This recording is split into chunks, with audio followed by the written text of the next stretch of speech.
Hello again. So I was just building an interchange in one of my cities, and I was thinking it's a pretty good opportunity to do another quick little demonstration video. I don't want to call it a how-to video because that gives an indication that it's some kind of official or tutorial. I mean, it isn't. It isn't. It's how I do it. I won't want to say this is the correct way, the official way. Probably is, but I just, I'm not an official person, so I'm just gonna say it's how I do it for the time being. Anyway, I guess while we're here, quick tour of the current city I'm working on. It's called Port Coalfield. It's kind of like an industrial port area right south of Beresford. So this highway goes direct to Beresford. So it's kind of like the port for the bigger city with a big park low I built here. Maybe I'll do a how-to on one of these, but that was quite a bit of work, so that'll be another day. As you can see, there's a train tunnel running underneath it and stuff, so kind of complex.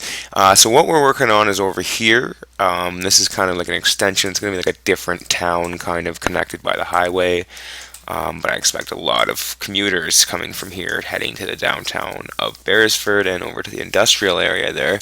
So I built a pretty heavy-duty interchange. My theory is this is kind of like an urban interchange. There's going to be medium density probably here and a lot of light density. So quite a bit of traffic I'm expecting. So this is a DDI, Diverging Diamond Interchange, something I use pretty regularly as it's nice and small. It looks good and it's high capacity, so it works well. And it's got the light controlled intersections here. As you can see, it's diverging because you diverge across each other. So I built it already, and then I thought, oh, I'll do a tutorial. So we're just going to get rid of it. I'm going to assume you're proficient enough to know how to do the transitions already. I'm going to leave the transitions in. I don't want to rebuild my overpasses and underpasses. So this is generally how I do a DDI interchange. And like I said, these are really handy and really useful. I use them pretty regularly. So I'm just going to drag this back through to get my bearings back. Know where everything is. And sorry if I change the zoom a lot, but I'm doing this real time, right? So it might be annoying, but it'll probably help you get an idea of what's going on as well. So the big piece here, and you probably, I mean, unless you're an expert, I never used this piece until I saw it in a video and someone showed me how. So unless you stumbled across it somehow, I'm guessing a lot of people probably don't use this piece very often. Like I said, I didn't until I was pretty much explicitly shown how to use it. So there you go. That's the Diverging Diamond Interchange piece. You got to use one-way road. Now, normally on an avenue, you got to go right. North American rules, so right hand, but in this case, you switch. So that feels weird doing it like that for sure. In this case, I'm not going to build the earthen ramps to cross over. I don't know if it's probably just laziness, but in this case, because it's urban, I'm thinking like a big concrete ramp is probably fine. So I'm just going to put a couple of level 1 transitions in here. Next, I like to use the fractional angle for this part because it pretty much lines up perfectly for these. So fractional angle, fractional angle. Now, I've already done all the leveling work here too, so this is going to be really easy for me because I've done it already, but you might have to just kind of frantically click around, do some leveling, make sure things, the slopes are under control, that sort of stuff. But it really, as long as you're working on mostly level terrain, you're not going to have any trouble. So this is just more fractional angle pieces, and then we'll plop in some fractional angle ramps. I mean, it's really, as you can see, it's super easy, to be honest.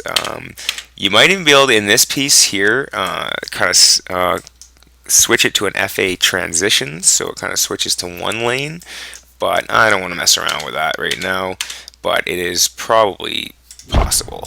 There we go. So your ramps, I'll have to just override that soon, but put the fractional angle ramps in.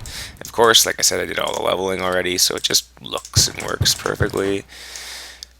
Cross it over, override it. Oh, we'll have to connect here. Everything overrides. Boom. So that's that. I mean, that's the whole thing. It was that quick. Super easy, super simple, and no need for big loop ramps or anything. It's just a straight diamond interchange, and it's pretty high capacity. So I use these pretty regularly. Like I said, once I'm done here, I'm going to have like sound walls all along. I didn't put any You know what? While I'm at it, why not? Let's do a bit of cosmetic work. I'm just going to show you just some of how I do my cosmetic work. This overpass is going to mess with things a little bit, just make it a little bit, I don't know, ugly, I guess. But so I got the two tile CP pieces here, two tile cosmetic pieces, and so this is an exit, and this is an entryway. Okay, so this lane's going to end, and we're just going to mark that. Ooh. That looks really ugly. We'll see what we can do about that. No, probably nothing. Probably nothing.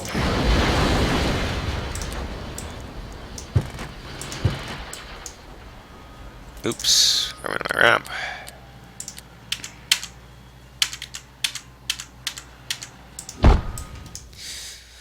Okay, oh, and I wrecked this one too.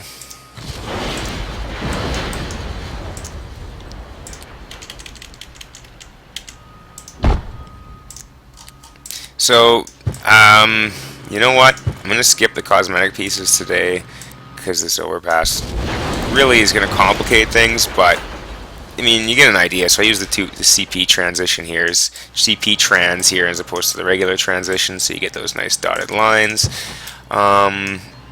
Yeah, same thing. The underpass here is going to mess with it. It's going to lose the override. So no cosmetic pieces today, but hopefully that's an idea of how to use the Diverging Diamond Interchange anyway.